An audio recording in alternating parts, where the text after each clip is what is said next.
No período junino, a Universitária FM aumenta o espaço para a divulgação da música gonzaguiana. Forró para todos, de segunda a sexta, das 10 às 11h30 da manhã. Entrevistas, agenda de shows e o melhor do forró, shot e baião. Produção Miriam Leite, apresentação Hugo Martins. Forró para todos, de segunda a sexta, das 10 às 11h30 da manhã, na Universitária FM 99.9. 11h28. Universitária FM 99.9.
Jornalismo, crítica e diversidade.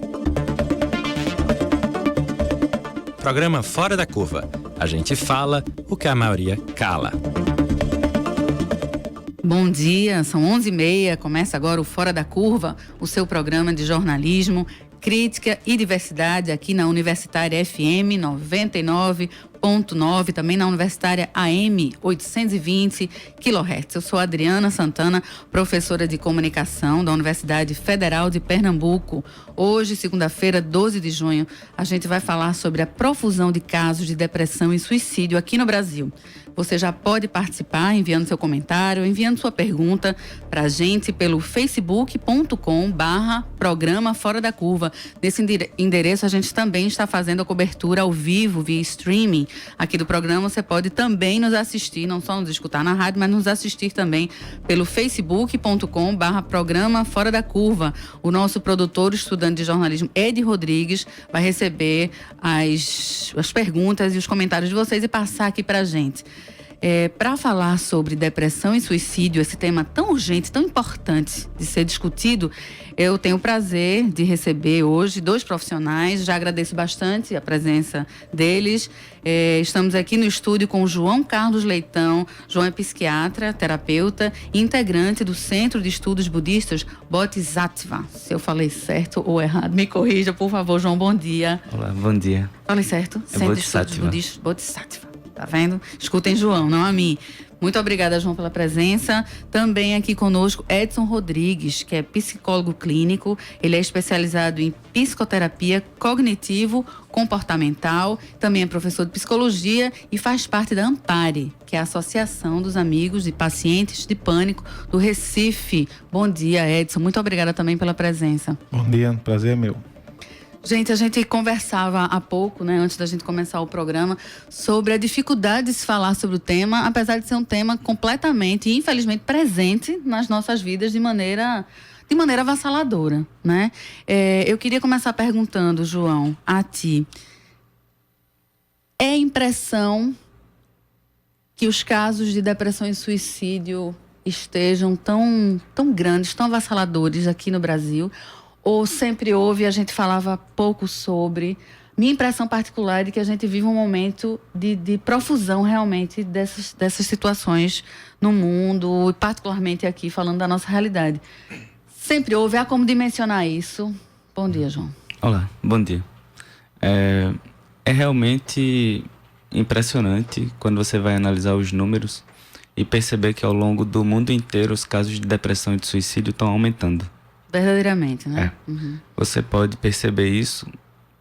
Os números, de maneira pura, como os casos de depressão e de suicídio, bem como de todos os outros transtornos, estão aumentando. Mas você pode perceber também várias informações que estão omitidas por trás desses números. Por exemplo, a população tem aumentado. Sim. E muito, e em escala geométrica, se a gente for olhar. A internet está aí e a interconexão entre os seres, ela está cada vez mais visível através das redes sociais e dos jornais e dos sites e dos blogs. E isso faz com que, então, não só os casos estejam aumentando, como também os casos estão começando a ficar mais públicos. A visibilidade é maior. Exatamente. Então a gente tem 2 motivos para a coisa estar tão, digamos assim, numa crescente veloz. Então, aumentaram realmente os casos, a quantidade de casos realmente aumentou, mas aumentou também a exposição. A notificação. A notificação também. Isso. Né? Então não é só a nossa percepção, né? Os números realmente indicam esse aumento. Gente, é importante falar sobre depressão e suicídio. Eu acredito que seja importante, mas por que é importante falar e não calar sobre suicídio, por exemplo, Edson?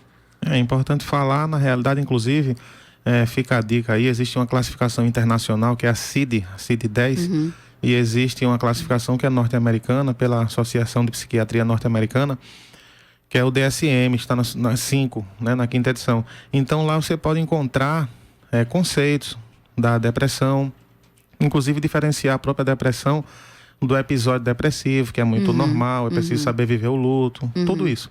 Mas existe um mito aí da divulgação em relação a esse medo, achando que quando você divulga, pode aumentar os índices e tudo mais. A questão é que é importante... Principalmente em relação ao suicídio, né? Exato. A própria imprensa tem uma dificuldade muito grande, há uma regra-taça de não se divulgar casos de suicídio, porque em teoria... poderia aumentar ou incentivar as pessoas a se suicidarem. Isso, inclusive um dos aspectos aí da depressão especial, um aspecto especial é a ideação suicida e a concretização do ato e os mitos que se tem em cima disso, de achar que alguém que fala muito em se matar não vai cometer o ato, enfim.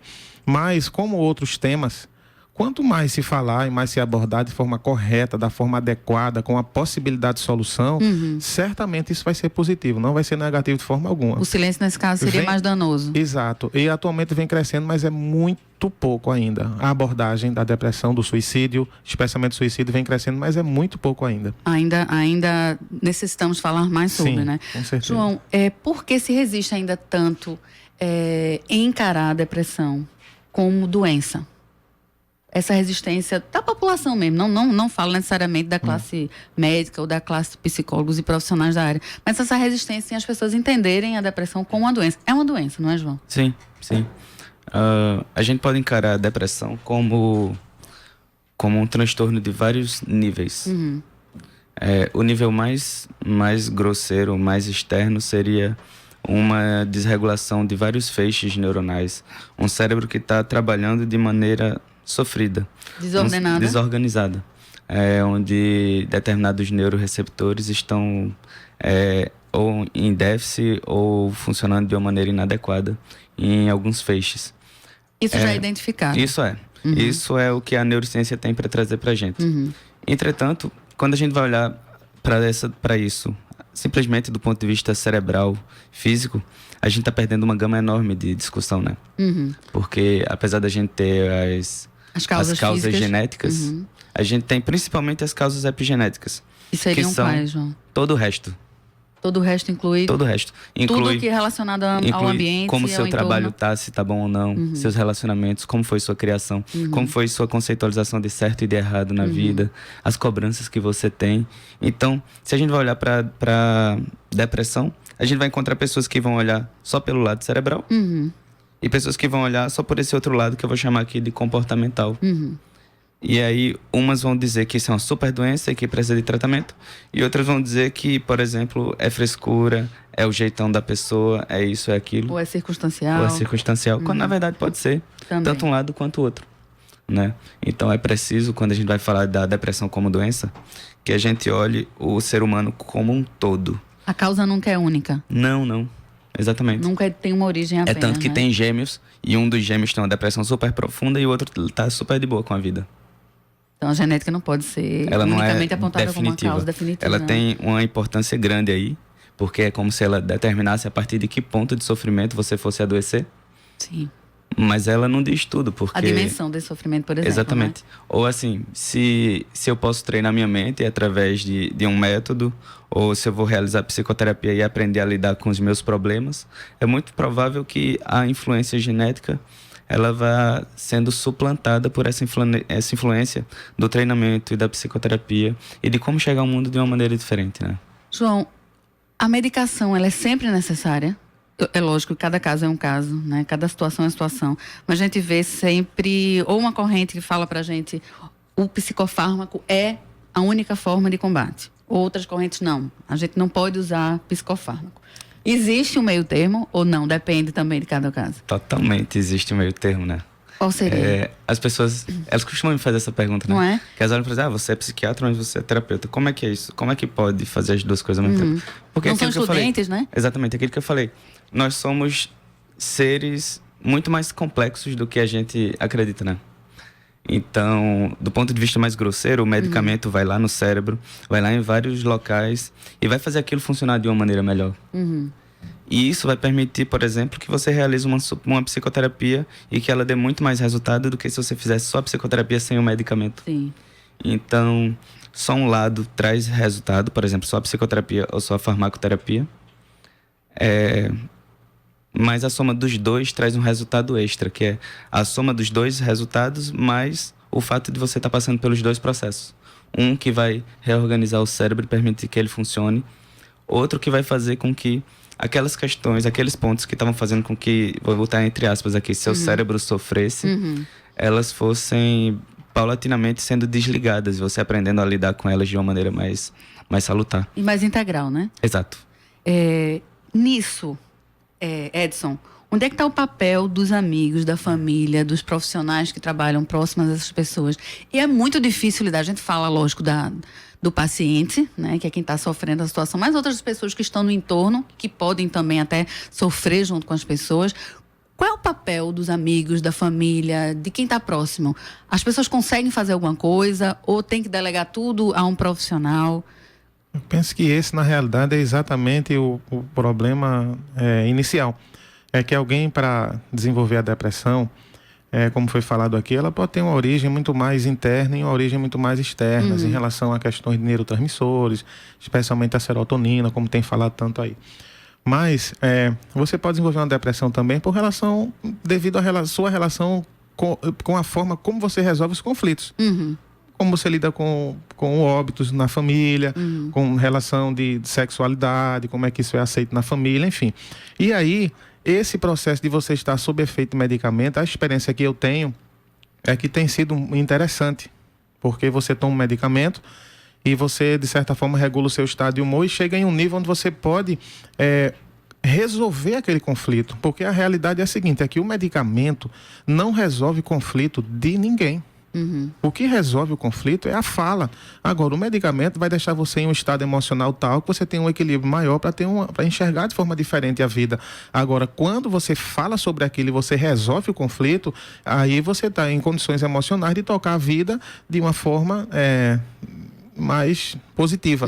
Aí essa relação aí com a família, com os amigos, é que é preciso também se fazer uma escuta dessas pessoas que estão ao redor. Até porque quando se fala em suicídio, se fala de sobreviventes, né? Que são as pessoas que estão ali ao redor e precisam ser trabalhadas em relação àquilo ali. Mas elas muitas vezes precisam de uma escuta. E muitas vezes a própria pessoa resolvendo o seu próprio conflito, a própria família não resolveu ainda o conflito, mas o depressivo, que estava até com ideação suicida, resolveu o seu conflito, olhou para por exemplo, uma família que tem uma preferência por filhos, por determinado filho, uma família que pratica violência sexual ou violência física. Então, a família não parou de fazer aquilo, mas a pessoa entendeu aquilo e saiu daquele ciclo, e a família continuou doente, e a pessoa saiu através de medicamento, através de psicoterapia, resolvendo aquele conflito na sua vida. Particular. Isso. Falando mais uma vez, insistindo um pouco mais nessa tecla dos amigos, da família, do entorno, João. É possível que se ajude as pessoas que estão próximas a gente com esses problemas, ou a gente tem que realmente encaminhar o profissional, ou a gente faz as duas coisas? Mais uma vez, o caminho do meio termo. É sempre o caminho do meio, né? Sempre, né? Eu não consigo, por exemplo, eu não profissional da área, ajudar integralmente alguém. Isso. Né? Qual seria, vou fazer uma pergunta bem didática, qual seria o passo a passo? A gente identificou alguém com certo tipo de problema, o que é que a gente deveria fazer, ou deve fazer? Acolher a pessoa, ponto 1. Sabe? Reconhecer que ela tem reconhecer uma que ela doença. está precisando de ajuda. Talvez seja até melhor não olhar do ponto de vista de uma doença, mas do ponto de vista do sofrimento. Sim. Alguém que sofre que precisa ser acolhido. Reconhecer que aquela pessoa está precisando de ajuda, que ela está sofrendo. Então, é preciso notar que ela está agindo de uma maneira diferente do usual. Que, por exemplo, ela está caminhando mais calada, cabisbaixa, se isolando dos amigos ou das atividades usuais. Que sua forma de estar no mundo está cada vez mais se fechando. E aqui o ponto vai ser esse mesmo, assim. É como se a depressão ela fosse uma doença de uma desconexão gradual. Com as pessoas, com o mundo. Então, você como amigo, como alguém que está interessado em ajudar por compaixão ou por ser um grande amigo seu, é preciso que, ponto 1, você acolha essa pessoa. Porque muitas vezes, de dentro da mente dela, daquela situação que ela tá enxergando, não há saída. É como se o suicídio, por exemplo, fosse a única saída viável até. Porque ela, ao redor não tem ninguém que possa conversar sobre aquele assunto. Ou que solucionar o problema. Exatamente. Muitas vezes o problema está ocorrendo muito mais no âmbito interno da pessoa do que no âmbito externo. Sim. Mas então você vai olhar para ela e não vai ver nada ocorrendo assim. Aí vem aquelas conversas sobre isso deve ser frescura daquela pessoa, que não é, né? Que é o mundo interno dela. Sim, então quando você acolhe, você vai dar abertura para que ela vai sentir uma abertura, uma conexão para conversar sobre o assunto. Mas é preciso que seja um acolhimento sem expectativas. Sabe? Acolher pelo acolhimento. Sim, sem imaginar que você vai resolver a situação sozinho, por exemplo. Porque você não vai, né? Porque a situação é a pessoa, né, que pode resolver. Né? Você tentar se arvorar de ter o direito de resolver a vida das pessoas. Né? O terapeuta não resolve. O terapeuta... Avalie nós, né? O terapeuta, ele não resolve. Só quem pode resolver é a pessoa, né? O terapeuta e os amigos, eles podem dar esse acolhimento e, no caso das pessoas que são treinadas, ferramentas para que a pessoa supere aquelas questões.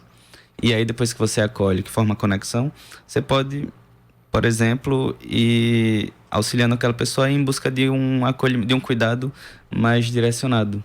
Sim, então, acho que o nosso papel como amigo, como parente, como marido, mulher, namorado e por aí vai, é o de acolher, o de sentar e fazer uma ausculta apreciativa.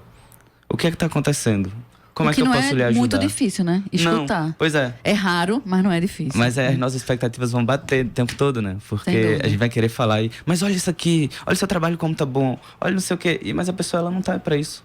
Ela não tá quer ouvir argumentos que rebatam, ali, né? Gente, a gente também escutou a psicóloga Juliana Maza, que é da ONG Gestos, que trabalha com soropositividade, comunicação e gênero. Vamos escutá-la, por favor. Oi, bom dia. Eu sou Juliana Maza, sou psicóloga do Espaço Saúde e Sexualidade da ONG Gestos. A nossa ONG oferece atendimento para adolescentes e jovens com demandas relativas à sexualidade, à diversidade sexual, à saúde sexual e reprodutiva. Neste âmbito de atividades, atendemos também o público LGBT. As pessoas que chegam com esse tipo de demanda nas Gestos, no atendimento psicológico, apresentam questões relativas ao preconceito, basicamente, e aí questões relativas à homofobia, lesbofobia e transfobia, que afetam suas vidas, a sua saúde mental. E quando esse público se apresenta na fase da adolescência e da juventude, eles têm a sua autonomia comprometida, né? Com autonomia financeira, às vezes não tem autonomia para ir e vir, sair, se locomover, e aí isso compromete as atividades na escola, com os amigos, e também a sua relação consigo mesmo, com as suas questões. Então, na adolescência e na juventude, o que tem aparecido aqui, né, na nossa ONG, nos atendimentos, é com relação à saúde mental, relativa principalmente a preconceito e pouca autonomia. Então, diante disso, aparecem sim pensamentos de isolamento, de entristecimento e pensamentos sim que podem aparecer como pensamentos suicidas. Nesse âmbito, a gente faz atendimento e acolhimento desse público, população LGBT, e oferecemos atendimento psicológico e suporte técnico para esse público. Quem precisar pode ligar e nos acessar pelo 3421-7670 ou pelo www.gestos.org. Juliana falou de acolhimento, né? João tinha falado sobre acolhimento, sobre escuta também. Edson, você integra uma entidade chamada Ampare, o próprio Isso. nome já nos indica que, acredito eu, né, que indica Tenta amparo amparar. e acolhimento. Essas pessoas que sentem a necessidade de apoio, Isso. podem procurar vocês ou os familiares, Sim. como é que funciona? Bem Sim, a brevemente. Amparo é a Associação dos Amigos dos Pacientes de Pânico em Recife, foi criada por uma pessoa, né? Inclusive a Socorro Capiberi, que passou por uma situação de transtorno de pânico, que não foi descoberta, enfim. Demorou muito, passou 18 anos sofrendo com essa enfermidade. E aí, enfim, depois ela formou a Amparo pensando em pessoas que passam por situações e não têm, inclusive, uma condição financeira, né, boa para se pagar uma psicoterapia, seja com psiquiatra ou psicólogo. Então a Amparo faz esse acolhimento por um valor, né, diferenciado financeiramente, e tem profissionais que são psiquiatras e psicólogos e atendem qualquer demanda, né? Tem psiquiatras de várias formações e psicólogos. Onde é que fica a associação de vocês? Isso fica na rua Oswaldo Cruz, ali em frente ao Teatro Valdemar de Oliveira. Tem um telefone que as pessoas possam Isso, é ligar? o 3222-6252. Muito obrigada. João, voltando a falar sobre as outras causas, né? Não apenas as causas genéticas, as causas físicas, mas as causas externas. Um ouvinte entrou em contato conosco e sugeriu que a gente abordasse a questão da fobia social como causa ou como consequência de um processo depressivo. Queria que você falasse um pouco sobre isso e, se pudesse, já associasse aquela pergunta que a gente tinha comentado antes de começar o programa, da relação do ponto de vista budista. Você faz parte, né, do SEB. Como é que a gente pode tratar esse fenômeno ou lidar com ele, o fenômeno fenômeno não, né, com a situação de doença e de depressão? Pergunta ampla, né? Amplíssima, mas a gente vai conseguir. Então, primeiro sobre a fobia social. Do ponto de vista da mente, a gente pode dizer que o que está operando numa pessoa que está portando isso é o medo, né? É o medo da exposição, é o medo do julgamento, é o medo do que pode acontecer ou não acontecer. Surge uma grande expectativa, uma grande ansiedade. E a solução encontrada por essa pessoa foi se isolando. Se afastando das pessoas. Aí, conforme ela vai se isolando, a conexão dela com o estar vivo, essa conexão vai se perdendo, né? Então, é muito comum que quadros graves, intensos de fobia social caminhem para um entristecimento e uma desconexão daquele ser em relação à vida.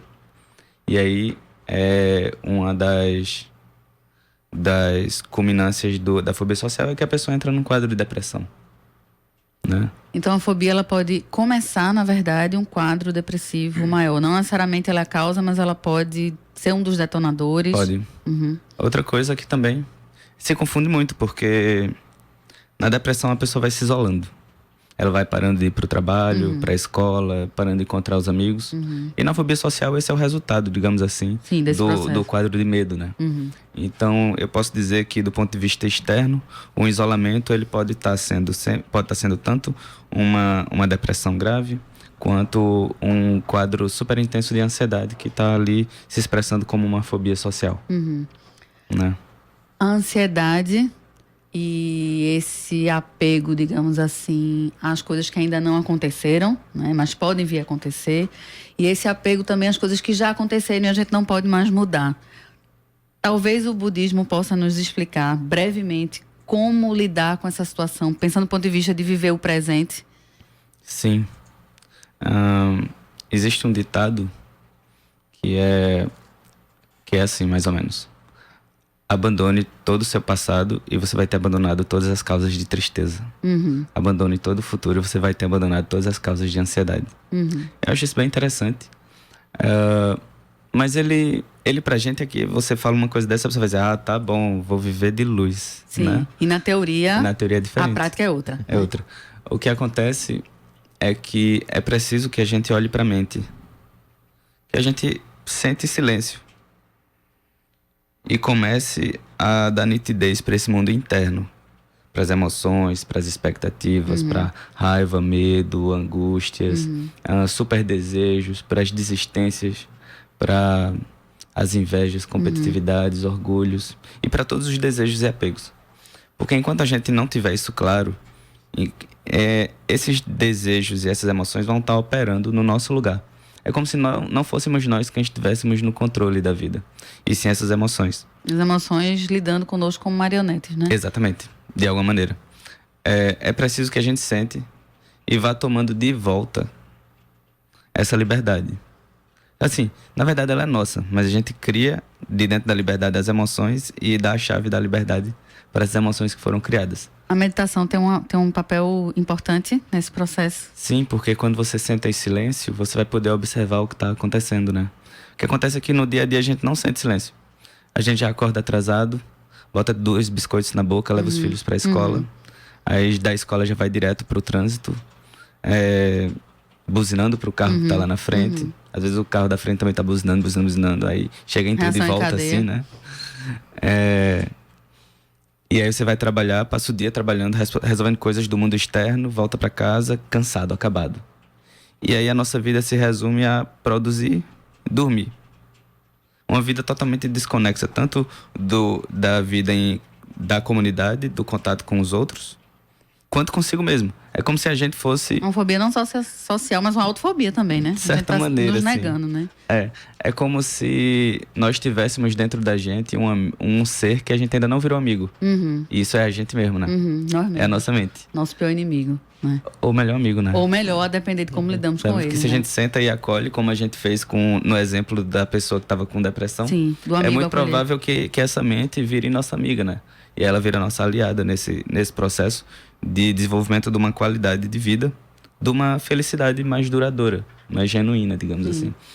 E aí, de dentro de uma mente mais estável, talvez você, em vez de estar em busca de ajuda para o seu quadro depressivo, ansioso e tudo mais, você possa se tornar um daqueles seres que estão no mundo trazendo benefício. Para você mesmo e para os outros. E para os também. outros, exatamente. Edson, você falava há pouco sobre a necessidade de falar sobre depressão, falar sobre suicídio e falar para chegar a uma perspectiva de solução, né? Como é que a gente pode trazer essas perspectivas de solução? Além de conversa, além do acolhimento, de tratamento, quais são as possibilidades? Isso, só uma complementação rápida Por aqui. favor. A dissertação de mestrado minha foi em cima do transtorno de ansiedade social, exatamente em cima disso. Isso aí é um prato cheio para a relação com a depressão, já que você não tem habilidades sociais para se relacionar com pessoas e para sair dessa condição, até mesmo para falar sobre a sua dor. Então é preciso pensar nessa área, precisa ter alguém que escute, né? Então, quando a gente fala sobre esse assunto, eu trabalho com a cognitivo comportamental e penso que a questão deve ser muito prática, né? A gente precisa abordar o assunto no sentido de mostrar uma possibilidade de solução, como para todos os outros assuntos, né? Antes era tão mais complexo você falar sobre homossexualismo, LGBT e tudo isso. Agora, quando se fala, a receptividade é maior, a situação ficou diferente e as pessoas estão encarando de forma diferente esse assunto. Mesmo assim, pode acontecer com a depressão e com o caso específico da possibilidade de suicídio. Não é? Então, o que nós pensamos na possibilidade de solução é resolver exatamente o conflito. Foi o que estávamos falando aqui antes de começar o programa, que esse conflito tem uma base muito familiar. Não é? Então, pessoas que têm uma dificuldade, seja qual for a relação do conflito familiar, ele precisa resolver aquela situação. Agora, o problema é que muitas vezes a família não se resolveu com aquilo, né? Mas a pessoa precisa resolver o conflito. E se ela fala sobre isso em uma psicoterapia com um contexto de resolução do conflito, certamente você vai se livrar da forma equivocada que você interpretava a situação. Tem um autor chamado Aaron Beck, que ele fala que o depressivo, ele apresenta como se fosse uma tríade cognitiva, onde ele tem uma visão negativa em relação a si, tem uma visão negativa dele, uma visão negativa do outro e uma visão negativa da relação com o mundo. Então, o que a gente interpreta é que existe uma distorção na forma como você está enxergando as coisas. Né? Você conversa com alguém, passa no lugar, alguém vai sorrir e você vai pensar, estão rindo de mim, eu acho que é minha roupa, eu acho que algo aconteceu de errado comigo, como acontece na ansiedade social. Então, é uma interpretação distorcida da realidade que está acontecendo ao seu redor. Então, quando você ajusta melhor essa forma de interpretar a realidade, você está resolvendo o conflito da sua vida. E aí, você consegue caminhar de forma mais positiva. João, há pouco também nós falávamos sobre a necessidade de apoiar também a rede de apoio, a rede de escuta das pessoas que estão em depressão, que estão em situação de tristeza extrema. Mas eu queria que agora, já a gente está quase terminando, a gente só tem 2 minutinhos de programa, mas eu queria que você falasse um pouco, se possível, para as pessoas que estão sentindo nesse momento a tristeza, a grande tristeza, a depressão, as pessoas que estão nessa situação. A gente falou de solução, a gente pode falar o que para elas também? De busca de tratamento, de acolhimento? É porque assim, né? Se você está passando por um quadro de depressão, ou fobia social, ou pensando que a única alternativa é tirar a própria vida, se você não é isso. Você é uma coisa muito mais ampla do que um transtorno. Só que nesse momento você não está conseguindo olhar ao redor. Sua mente está super focada em uma bolha de realidade minúscula e em poucas alternativas, como se aquela ali fosse a realidade exposta. Mas na verdade aquela ali é a forma viciada, é o acostumamento que a mente passou e começou a enxergar tudo daquela forma. É necessário parar e duvidar, é isso mesmo? E dessa dúvida, ir em busca de ajuda. Muitas vezes, se você ficar aguardando que a ajuda chegue, ela não vai chegar. Ou pode demorar, né? Ou pode demorar e ser tarde demais, passou do ponto. É preciso que você parta desse refúgio, dessa fé de que você não é isso, para que com essa certeza você vá em busca de alternativas mais lúcidas de estar no mundo. E buscar ajuda nunca é vergonhoso, não é, Não. gente? Nunca é vergonhoso. Né? O pedido de socorro, ele é necessário. E todos, em determinados momentos da vida, pedimos socorro. Não devem ter Não é? vergonha, todo mundo Eu vou dizer, às vezes pode é buscar vergonhoso. ajuda. Às vezes é vergonhoso porque a mente da pessoa está criando aquela vergonha. Sim, Né? lógico. O que é vergonha? A vergonha é uma coisa Sim, que eu crio. sim. Assim como a minha tristeza, a minha ansiedade. É preciso, na verdade, ver que a vergonha surgiu, mas atravessar essa vergonha. Isso é minha mente que está criando, justamente como talvez uma autossabotagem para eu ir em busca de ajuda aqui. Porque é simplesmente o meu lugar comum, minha zona de conforto, reagindo à minha tentativa de fazer algo mais benéfico, de sair disso aqui que está me matando. Né? Então, passar por cima até dessa sensação de estar Ver sendo ridículo. que é a de mente estar que está sendo... criando isso. Sim. E dá uma de doido mesmo. Assim, eu tô andando, eu tô com vergonha, mas eu não tô nem aí para isso. Eu tô indo em busca de ajuda. Eu vou passar por cima dela, né? Usar Na como realidade, ponte. Usar como ponte. não existe problema sem solução. Simplesmente não existe problema sem solução. É só achar a solução adequada e de preferência com a pessoa adequada. Mas que tem solução, tem. A morte e o suicídio não é a solução. Vamos lá, quer que assim seja. A gente já vai, infelizmente, terminando o programa. Eu agradeço muitíssimo a João, muitíssimo a Edson. Eu queria só fazer uma pequena correção aqui. Há pouco usou-se um termo que não se usa mais, homossexualismo. Só queria pedir desculpa aos ouvintes e reforçar que a gente usa o termo agora homossexualidade, certo? Foi um ouvinte que nos escreveu, eu estou repassando aqui e corrigindo o erro, e obrigada por a gente ter o espaço também de fazer as nossas correções. O programa de hoje vai ficando por aqui. Esta, na verdade, vai ser a última semana ao vivo da primeira temporada. Calma que tem segunda, a gente é feito série boa, a gente não termina não. Quer dizer, tem série boa que termina, né? Sense8, por exemplo, terminou e era boa. Então, essa vai ser a última semana ao vivo da primeira temporada do Fora da Curva. A gente vai dar uma parada de pouco mais de um mês. Nesse intervalo, a gente vai reprisar programas da primeira temporada e também deixar conteúdos exclusivos em nossa página no Facebook, que é o facebook.com/programa Fora da Curva. E um desses conteúdos tem absolutamente tudo a ver com o que a gente discutiu hoje no programa. Vai ser a série de reportagens intitulada Sociedade, Estamos Todos Doentes? As reportagens em vídeo foram produzidas por nossos e nossas queridas e queridos estudantes do 7º período do curso de jornalismo da UFPE e começam a ser veiculadas logo após os festejos juninos. A série vai discutir as condições sociais que provocam doenças no corpo e na alma e também vai tratar de temas como ansiedade, aceleração, depressão, uso de psicofármacos e os limites entre a sanidade e a doença. A gente também quer deixar um recado para vocês sobre outra possibilidade de busca de apoio, que é o CVV, né, que é o Centro de Valorização da Vida, que dá apoio emocional e também faz prevenção em forma de apoio ao suicídio. Atende gratuitamente a quem quer que precise conversar e eles garantem total sigilo. Vocês podem ligar para o número 141 ou também conversar pelo chat do Facebook e pelo Skype, procurando pelo nome CVV, C de casa, 2 vezes de vida. O Fora da Curva é uma produção do Departamento de Comunicação Social do UFPE. É uma parceria com o Departamento de Sociologia, com o Núcleo de Rádio e TV Universitárias, com a Marco Zero Conteúdo. A rede de apoio nossa é grande aqui, com o Centro de Cultura Luiz Freire, o Centro das Mulheres do Cabo, o Centro Sabiá e o Terral Coletivo. A produção de hoje ficou a cargo do aluno Ed Rodrigues e a apresentação foi minha, Adriana Santana. A técnica ficou a cargo de Chico Rocha. Amanhã vocês vão ficar com a apresentação de Manina Guiar, a produção da professora Ana Veloso. O tema também bastante urgente e importante vai ser mortes por AIDS. Até quando? O programa Fora da Curva de hoje é dedicado a Milton Quintino.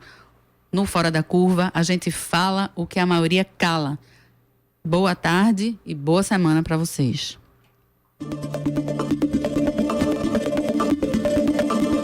Fora da Curva. A gente fala o que a maioria cala. 12 horas.